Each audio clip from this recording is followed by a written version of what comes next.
नहमदुहु व नुसल्ली व नुसल्लिमु अला रसूलिहिल करीम अम्मा बाद फ़अऊज़ु बिल्लाहि मिनश शैतानिर रजीम बिस्मिल्लाहिर रहमानिर रहीम। अल्लाह रब्बुल इज़्ज़त का शुक्र है कि आज दरस अल अदबुल मुफ़रद के साथ एक बार फिर हाज़िर हैं। आज का दर्स बाब नंबर 154 हदीस नंबर 333 से शुरू हो रहा है और इस बाब का उन्वान इमाम बुखारी रहमतुल्लाह अलैह ने जो बांधा है, बाब का उन्वान है एक दूसरे की तारीफ़ करने का बयान। हदीस पाक है कि हज़रत अब्दुर्रहमान बिन अबू बकरा रज़ियल्लाहु ताला अन्हु अपने वालिद से रिवायत करते हैं कि एक शख्स का नबी करीम रऊफ़ुर रहीम सल्लल्लाहु अलैहि वसल्लम की बारगाह में ज़िक्र हुआ तो एक आदमी ने उसकी भलाई के साथ तारीफ़ की तो नबी पाक सल्लल्लाहु अलैहि वसल्लम ने फरमाया, तुझ पर अफसोस, तूने अपने साथी की गर्दन को काट दिया। आप सल्लल्लाहु अलैहि वसल्लम मुसलसल यही फरमाते रहे, अगर तुम में से किसी ने ज़रूर ही किसी की तारीफ़ करनी है तो वो यूँ कहे, मेरा गुमान है कि वो फ़लाँ शख्स ऐसा है। अगर वो इसको ऐसा ही ख्याल करता हो और इसका हिसाब अल्लाह ही लेने वाला है और अल्लाह पर कोई किसी को पाक साफ न बनाए।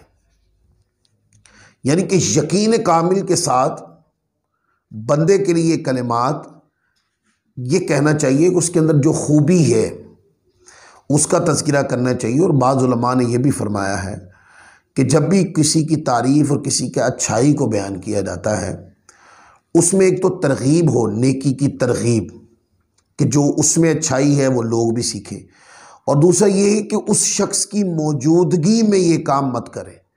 क्योंकि जब ये जो कलिमात है ना, क्या कल इस्लाम ने फरमाया, अफसोस है कि तूने अपने साथी की गर्दन को काट दिया, ये ख़ास कलिमात उस वक्त के लिए है कि जब कोई सामने मौजूद हो और आप उसकी तारीफ़ करें। और तारीफ़ बाज़ लोग तो फिर आगे अबवाब आएंगे हदीस, उसमें मैं बात करता हूँ कि जो तारीफ़ करते हैं ऐसी बात की कि जो बंदे में होती ही नहीं है, तो ये क्या है, ये जहां झूठ है वहां खुशामद के जुमरे में भी बात दाखिल हो जाती। तो जो खूबी किसी के अंदर है बतौर तरगीब आप अगर किसी को बताना चाहते हैं तो उसकी पीठ के पीछे अच्छाई बयान करें।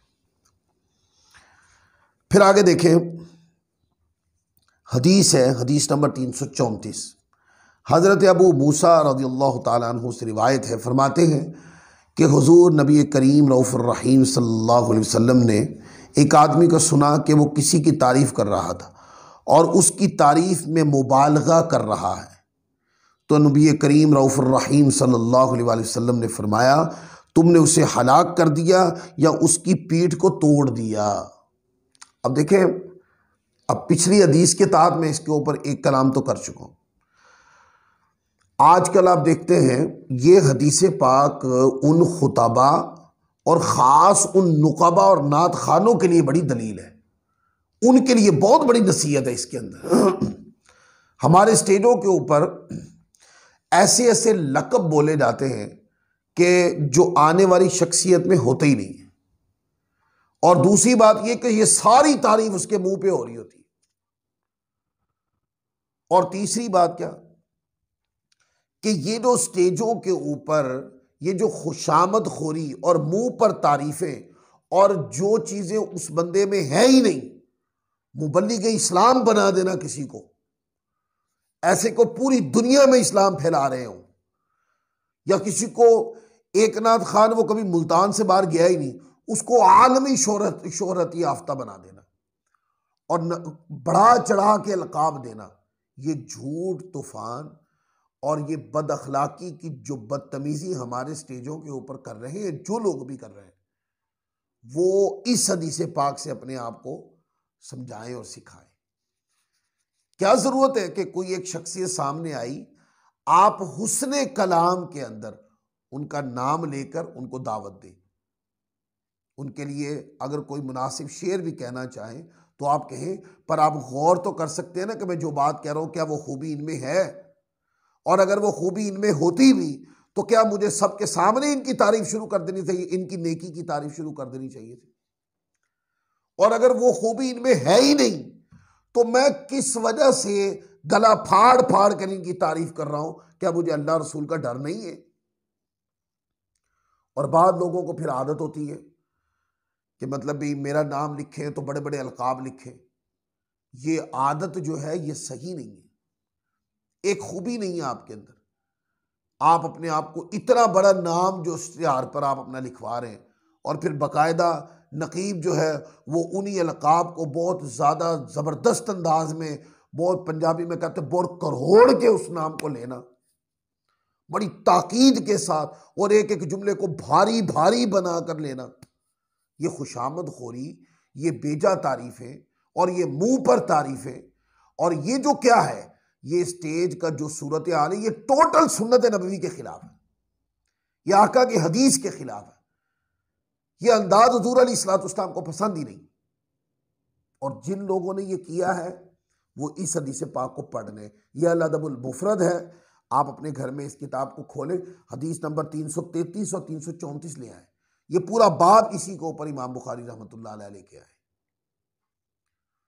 और अपने स्टेजों को यहां ये भी बात कर दूं, अपने स्टेजों को इस तरह के तकल्लुफात से पाक करें, ये झूठ तूफान से अपने स्टेजों को पाक करें। नात खान जो है वो एक शेर कहना चाहता है और वो खास ऐसे पैसे वाली शख्सियत की तरफ मुंह करके या उनका नाम लेकर या उनकी नजर करके पड़ेगा ताकि वो पैसे दे। ये अल्लाह रसूल के नाम लेते हुए ये जो ज़हनियत है, क्या ये जचती है मुंह पर? और फिर शेर व शायरी के अंदर मुगल्लज़ात बक देना या फिर खुशामद खोरी के अंदर एक ऐसे बंदे की खुशामद खोरी और तारीफ शुरू कर देना कि ये दुनिया में एक फासिक आदमी है, ईरानिया गुनाह करने वाला, उसके बैठे हुए भी उसके मुंह से काफी तरह गुनाह उसके जिस्म से वादे हो रहे हैं कि ये गुनाह है। और एक फासिक बंदे की तारीफ एक कामिल और मजहबी स्टेज के ऊपर और उसको मेहमान खुसूसी बना देना, ये सारी चीजें हैं जो तवज्जो तलब है। ऐसा ना हो कि कहीं हम नात खानी या स्टेज के ऊपर नेकी कमाने की गर्ज से कहीं नाफरमानी के जुमरे में दाखिल तो नहीं हो गए। अगर ये जो रिवायत मैंने पढ़ी है ये सही बुखारी में भी है 2663 पर, 6060 पर, मुस्लिम में 3001 पर है ये रिवायत। बुखारी मुस्लिम दोनों मुकाम पर यह रिवायत पढ़ी जा सकती है। फिर आप देखें हदीस नंबर 335, हज़रत इब्राहीम तैमी अपने वालिद से रिवायत करते उन्होंने फरमाया कि हम हज़रत उमर रज़ी अल्लाह ताला अन्हु के पास बैठे थे कि एक शख्स ने दूसरे की उसके सामने तारीफ़ कर दी, तो उन्होंने यानी हज़रत उमर रज़ी अल्लाह ताला ने फरमाया कि तूने इस आदमी को ज़बह कर दिया, अल्लाह ताला तुझे भी ज़बह करे। यानी आपने नाराज़गी का इजहार फरमाया कि अगर इस बंदे में कोई खूबी थी तो इसके मुंह के ऊपर तारीफ करके तुमने अच्छा नहीं किया। तारीफ पीठ के पीछे होती है, मुंह पर तारीफ करेंगे तो शैतान इसकी नेकी जाया करवा देगा।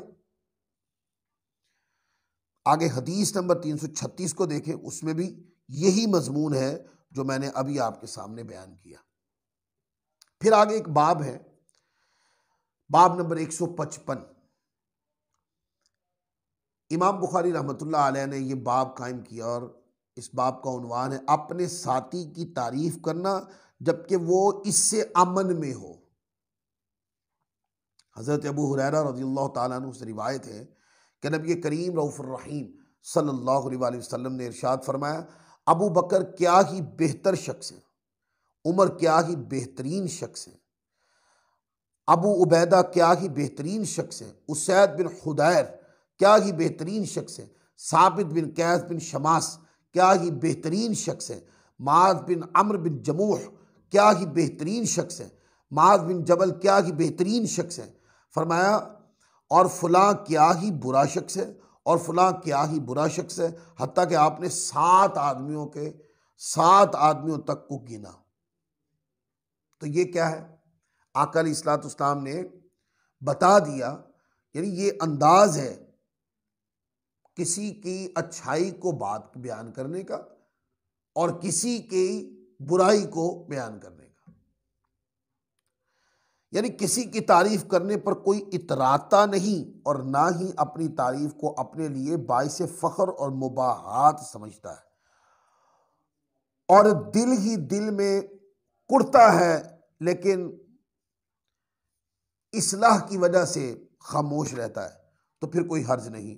लेकिन दौरे हाजिर में ये चीज़ नामुमकिन है, या तारीफ करने वाले का मकसद उसकी तारीफ से दूसरों को अच्छे औसाफ की रग़बत दिलाना मकसूद हो, तो ये बात जो है अच्छी है। यानी कि तरगीब दिलाना कि ये खूबी अगर इसमें है तो इनका तज़किरा इसलिए किया ताकि इनमें ये खूबी आ जाए, तो ये अच्छा अंदाज है। तो आका अलैहिस्सलाम ने अच्छों का जिक्र भी किया एक ही मजलिस में, और जिनके अंदर कमी थी उनका जिक्र भी किया। अब ये अच्छों का जिक्र बतौर तरगीब था कि ये जो जिनके अंदर ये कमियां हैं वो इन अच्छों को देखें और ऐसा बनने की कोशिश करें। हज़रत अबू यूनुस मौला हज़रत आयशा सिद्दीक़ा रज़ियल्लाहु ताला अन्हा से रिवायत है कि हज़रत आयशा सिद्दीक़ा रज़ियल्लाहु ताला अन्हा ने फरमाया कि एक आदमी ने रसूलुल्लाह सल्लल्लाहु अलैहि वसल्लम से इजाज़त तलब की, तो आका अलैहिस्सलाम ने इरशाद फरमाया, कबीले का बुरा शख्स है। जब वो दाखिल हुआ तो आप सल्लल्लाहु अलैहि वसल्लम इससे बड़ी फराख दिली से पेश आए और उसके साथ घुल मिल गए। फिर जब वो चला गया तो एक और शख्स ने इजाज़त तलब की। आप सल्लल्लाहु अलैहि वसल्लम ने फरमाया, कबीले का बेहतरीन आदमी है। जब वो दाखिल हुआ तो आप उसके साथ घुले मिले नहीं जैसे पहले शख्स के साथ घुले मिले थे, और ना ही उसके साथ फराख दिली से मिले जिस तरह पहले आदमी से मिले थे। जब वो शख्स चला गया तो मैंने अर्ज़ की, या रसूलल्लाह, आपने फ़लाँ शख्स के बारे में वो कुछ फरमाया जो फरमाया, फिर आप उसके साथ बड़ी फराख दिली से मिले, और फ़लाँ के मुतालिक जो आपने फरमाया मैंने उसके साथ आपको इस तरह पेश आते हुए नहीं देखा। आपने फरमाया, आयशा रज़ियल्लाहु ताला अन्हा, बेशक कुछ बुरे लोग ऐसे भी होते हैं कि उनकी बेहयाई से बचना पड़ता है। कितना प्यारा दर्स दे दिया आखिर, कि जो बुरे लोग होते हैं उनकी बेहयाई से भी बचना पड़ता है, लिहाजा इस अंदाज में पेश आए कि वो अपना बुरा रवैया अपना ही ना सके, उनको मौका ही ना दे। और ये आका अलैहिस्सलाम ने प्रैक्टिकल भी करके दिखाया। और जो अच्छा आया है, अच्छे ने आके अच्छा रवैया ही अपनाना है, और उसके अच्छे रवैया का, अगरचा आपका रवैया अच्छा ना भी हो, ऐसा नहीं कि होना नहीं चाहिए, होना चाहिए। अगर आपका रवैया अच्छा नहीं भी है, जो अच्छा आया है उसके अच्छे रवैये ने आप पर असरअंदाज होना ही होना होता है। अब इससे यह भी पता चला कि बुरे शख्स की बुराई का असर नहीं होने देना चाहिए, रवैया ऐसा बनाना चाहिए, और अच्छे लोग की अच्छाई ने आपको कुछ देना ही देना है। फिर आगे देखें, आगे बाब है 156, तारीफ करने वालों के मुंहों में मट्टी डालने का बयान। वो जो मुंह पे तारीफ कर देते, या वो जो खुशामद खोरी है, खास खुशामद खोरी वाले लोग जो तारीफ करते खुशामद खोरी करते हैं। हज़रत अबू मामर रज़ियल्लाहु ताला अन्हु रिवायत करते हैं कि एक आदमी अमीरों में से किसी अमीर आदमी की तारीफ करने लगा तो हज़रत मिक़दाम ने उसके मुंह में मट्टी डालनी शुरू कर दी। फरमाया कि रसूलुल्लाह सल्लल्लाहु अलैहि वसल्लम ने हमको हुक्म दिया कि हम तारीफ़ करने वालों के मुंहों में मट्टी डालें, यानी वो जो मुंह पे तारीफ़ें करते हैं और वो जो लोगों में वो खसलत है ही नहीं और बढ़ा बढ़ा के बताते हैं, और वो जो खुशामद के ज़ुमरे में चले जाते हैं, ये उनके बाब में है ये रिवायत। हज़रत अदा बिन अबी रिबाह रज़ियल्लाहु ताला अन्हु से रिवायत है कि हज़रत इब्न उमर रज़ियल्लाहु ताला अन्हुमा की मौजूदगी में एक आदमी किसी की तारीफ़ करने लगा, तो हज़रत इब्न उमर रज़ियल्लाहु ताला अन्हुमा ने उसके मुंह में मट्टी डालनी शुरू कर दी और कहा कि रसूलुल्लाह सल्लल्लाहु अलैहि वसल्लम ने इरशाद फरमाया, जब तुम तारीफ़ करने वाले को देखो तो उनके मुंहों में मट्टी डाल दो। यानी वो जो मुंह पे तारीफ़ करते हैं, वो जो खुशामद खोरी में चले जाते हैं, और वो जो किसी की तारीफ़ करते हुए ऐसी बात कह जाते हैं जो दूसरे में होती नहीं, यानी झूठ बोलते हैं, तारीफ़ करने में झूठ बोलते हैं। इसी तरह ये हज़रत मिहजन अल अस्लमी रज़ियल्लाहु ताला अन्हु से रिवायत है कि हज़रत रजा रज़ियल्लाहु ताला अन्हु ने फरमाया कि हज़रत मिहजन रदियल्लाहु ताला अन्हु के साथ आया, हत्ता कि हम अहले बसरा की मस्जिद में पहुंच गए तो हज़रत बुरैदा असलमी रदियल्लाहु ताला अन्हु मस्जिद के दरवाज़ों में से एक दरवाजे पर बैठे थे। कहते हैं कि और मस्जिदों में एक शख्स था जिसे सकुबा कहा जाता था, लंबी नमाज पढ़ रहा था। जब हम मस्जिद के दरवाजे पर जा पहुंचे तो उन यानी हज़रत बुरैदा असलमी रदियल्लाहु ताला अन्हु पर एक चादर थी और हज़रत बुरैदा रदियल्लाहु ताला अन्हु बड़े ही मज़ाहिया तबीयत के आदमी थे, यानी बड़ी लुत्फ वाली तबीयत रखने वाले आदमी थे, पुरलुत्फ आदमी थे। उन्होंने कहा, ए मिहजन, क्या तू ऐसी नमाज पढ़ सकता है जैसी साकूबा पढ़ता है? हज़रत मिहजन ने उनको कोई जवाब न दिया और वापस लौट आए। कहते हैं कि हज़रत मिहजन ने कहा, बेशक रसूलुल्लाह सल्लल्लाहु अलैहि वसल्लम ने मेरा हाथ पकड़ा, बस हम चलते रहे हत्ता कि हम उहद पहाड़ पर चढ़ गए तो आप सल्लल्लाहु अलैहि वसल्लम ने मदीना मुनव्वरा की तरफ देखकर फरमाया, इस गांव वालों के लिए हलाकत हो उस और इसके मकीन उस वक्त इस गांव को छोड़ देंगे जब इसमें बहुत ज़्यादा आबादी हो जाएगी। इसमें दज्जाल आएगा तो इसके दरवाज़ों में से हर दरवाजे पर फरिश्ते को मौजूद पाएगा, वो इसमें दाखिल नहीं हो सकेगा। फिर आप सल्लल्लाहु अलैहि वसल्लम पहाड़ से नीचे उतरे, हत्ता कि हम मस्जिद में पहुंच गए तो रसूलुल्लाह सल्लल्लाहु अलैहि वसल्लम ने एक आदमी को नमाज पढ़ते देखा जो सजदा करता और रुकू करता। रसूलुल्लाह सल्लल्लाहु अलैहि वसल्लम ने मुझसे फरमाया, ये कौन है? मैंने उस शख्स की तारीफ़ में मुबालगा शुरू कर दिया। मैंने अर्ज़ की, या रसूलल्लाह, ये फ़लाँ है, ये फ़लाँ है। आपने फरमाया, रुक जा, तो उसको उसी की तारीफ़ ना सुना, नहीं तो इसको हलाक कर देगा। कहते हैं कि बस आप चल दिए, हत्ता कि आप अपने हुजरे के पास आ गए तो आप हाथों को झाड़ा, फिर फरमाया, बेशक तुम्हारे दीन में बेहतरीन अमल वो है जो आसान हो, बेशक तुम्हारे दीन में बेहतरीन अमल वो है जो आसान हो। आपने ये कलिमा 3 बार अलापा। अब इसकी मिन हैसुल मजमू तकरीर, जो मिन हैसुल मजमू या मेजर नुक्ता है वो ये है कि आका अलैहिस्सलातु वस्सलाम ने भी मुंह पर तारीफ करने से मना किया कि वो बहुत अच्छा आदमी है, लेकिन आप उनके मुंह पर उनके सामने जो उनकी तारीफ कर रहे हैं ये सही नहीं है। लिहाजा मुंह पर तारीफ करने से आका अलैहिस्सलातु वस्सलाम ने मना फरमा दिया। तो आज का जो दर्स है ये हम इसी हदीस नंबर 341 के ऊपर इसको हम ख़त्म कर रहे हैं। इंशाल्लाह फिर अगले दर्स के साथ फिर हाजिर होंगे। अल्लाह ताला हम सबको अमल की तौफीक अता फरमाए। वमा अलैना इल्लल बलागुल मुबीन।